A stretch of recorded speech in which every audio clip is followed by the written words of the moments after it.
Bonjour et bienvenue au Café du matin avec John Plassard. Aujourd'hui, je me focalise sur un indicateur avancé extrêmement positif sur le marché des actions.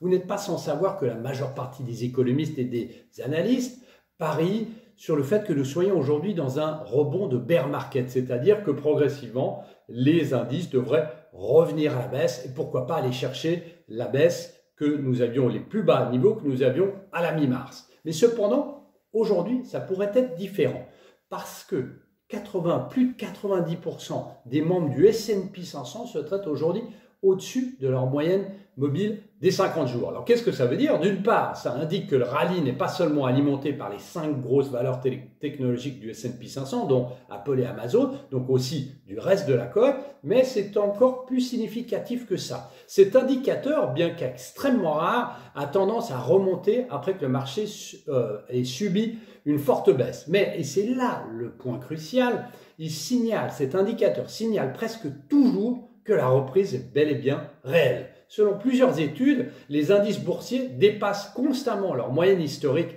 tant à court terme qu'à moyen terme, après avoir agité ce drapeau technique. En fait, le S&P 500 a gagné en moyenne 12,1% au cours des 250 jours suivants. Les données statistiques, et non fondamentales, ajoutent à l'optimisme des perspectives.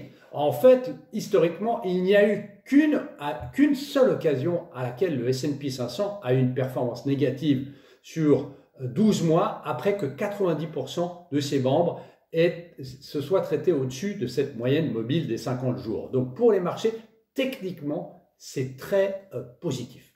Merci beaucoup, passez une très bonne journée, lisez mon morning et à très bientôt.